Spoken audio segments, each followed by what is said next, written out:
Did everybody see that video recently where the woman was in church and she asked the pastor, "Where are the good men?" And she said the church was full of like 90% women, and where are the good men? And the pastor called all the single men into the room, and that's sort of like what we're dealing with here. Good brothers don't; these brothers are us, whatever, are invisible to the women that are in that same room. She was in the same building. There had to be about 40 men on that stage, and they were all invisible to her. So it goes back to the delusion, right? If I'm not,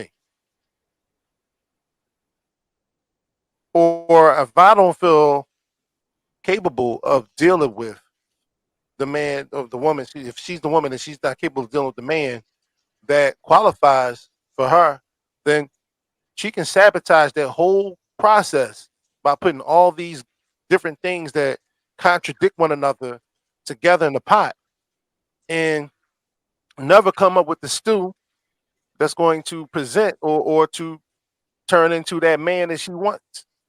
And so it's interesting listening to like somebody talk about this because and I'm gonna take it from Shannon's perspective as messages to our young brothers.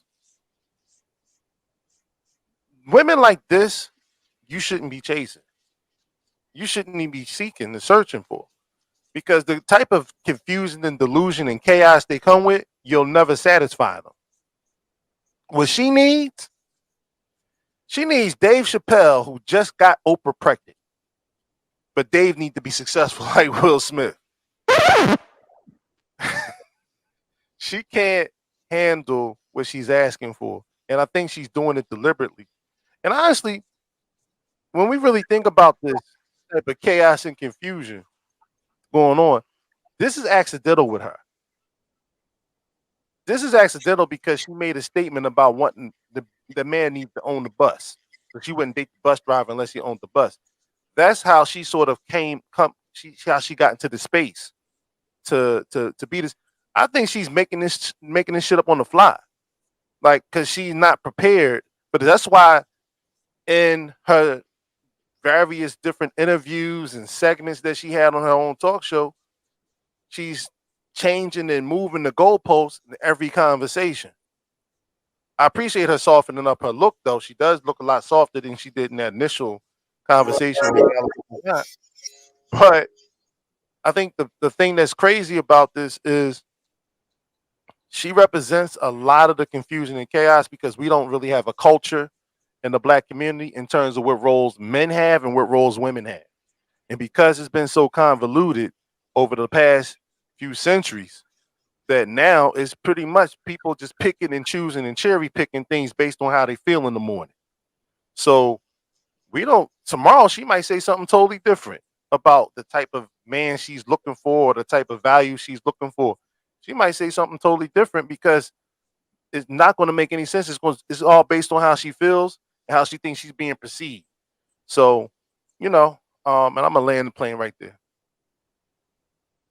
I want to add. I want to say, one of the things that's very interesting is this whole finding an equal partner thing that she talked about, right? Because I think what really matters is like in order to find a partner that matches or has a similar position as you have to have a realistic estimation of what your position is. Now the problem with that is like I'm going to use an example of this. There was this women's soccer team, right? And they were saying that in their minds the top women's soccer team is the same as the top men's soccer team. So the women in their minds, when they're saying I want a comparable opponent, in their mind they're thinking I want to go up against the men's soccer team. So they're making all these claims that they could beat the men's soccer team. They end up facing a group of teenage boys, and the teenage boys swept the floor with them. And the reason why is because it goes back to that equality idea and understanding what your position is. You're not the same as the male soccer team. Y'all are not comparable. Y'all are not playing the game on the same level. You just think that y'all are because you're at the top of your field and they're top of their field. But in reality, you're on the same level as the teenage boys, but that's not what you're looking at. Obviously, I'm not using that as an example of dating. I'm just saying that the men that are on the same level as some of these women, the women don't perceive those men to be on the same level because these women believe in their mind that they're on a level higher than they are. So now when they actually run into these men that are like what they imagine in their mind, these men are on a whole nother level than them that they never even fathomed. You know, that when they're saying, "Oh, I want a guy who's not taking me to let's say Cheesecake Factory," okay, but when he sits her down in Morton's, she don't know how to hold a knife and fork. You get what I'm saying? When he sits her down, she don't know what to do with the napkin. She don't know which fork is for what. She don't know how to pronounce nothing on the menu. You know what I'm saying? So it's like you want to, you in your mind, you're at this steakhouse level. But when you get there, you don't fit in because that's not really the level you're at. You really are a Cheesecake Factory girl. Your dress is from Temu. You're a Cheesecake Factory girl. But in her Wait a mind, minute. I'm not a Cheesecake Factory girl. I'm a Maybach girl. I'm a Maybach in Morton's. No, you're not. That's not who you are. You don't get nurse at. You get what I'm saying? Because that's not your level. So I think that unfortunately this is like a problem that men have caused because men kind of allow women's egos to get a little hyped up in a lot of situations. A lot of men contribute to that. You know, they'll tell a woman who's a 6 she's a 20. You know, they'll tell a girl that's is a 2 that she's an 8. And you know, so these girls go around walking. Plus, we got makeup, we got, you know, fashion, fast fashion. We got all type of waist shapers things. We got all type of things that can make for women make them feel and look entirely different than who they actually are. So when so when they get the whole get up on and they get the lashes on and the long hair on and all that, they genuinely look in the mirror and believe I'm at this level. Ow. Not realizing that the guy they want to date, this is what he looks like with nothing on. Like when he comes out the shot, when he wakes up, this is what he looks like. You don't actually look on the same level as him. The woman he wants is on a whole nother level. You get what I'm saying? The places he wants to go is on a whole nother level. So we got to get back to reality. You cannot get an equal partner if you're overestimating your position. Real quick though, Clout.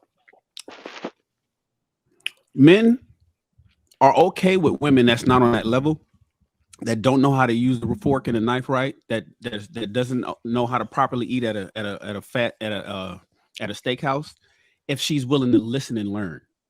Mm.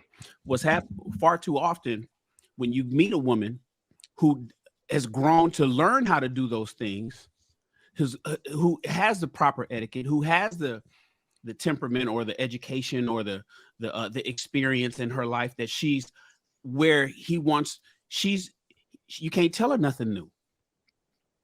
Or her version of eating at the steakhouse is different than his version, and while he's trying to explain something to her, she's trying to tell him how to fucking do something.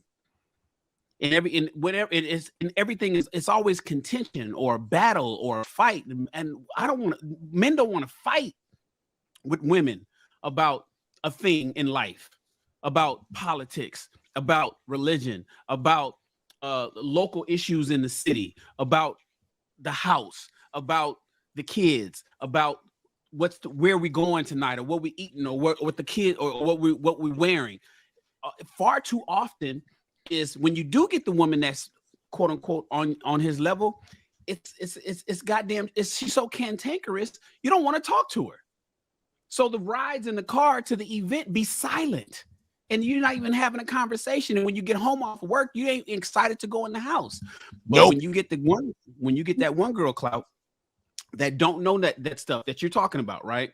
Some guys don't have the patience to teach. I get that. I understand that. They don't want to deal with a woman where you got to explain something. But I'll tell you one thing, a lot of guys, if they had to trade between a hard-headed battle axe versus a woman who's malleable and will listen to what I don't know how to use these, Clout, can you show me? And you like, okay, well, damn, let me show you how to use. This is what we do when we go. This is how you eat oysters. And when we go, this is how you crack this open. And she's like, wow. And she's looking at you like, thank you for teaching me. And she's learning, and from you, men will deal with that before they deal with the other one.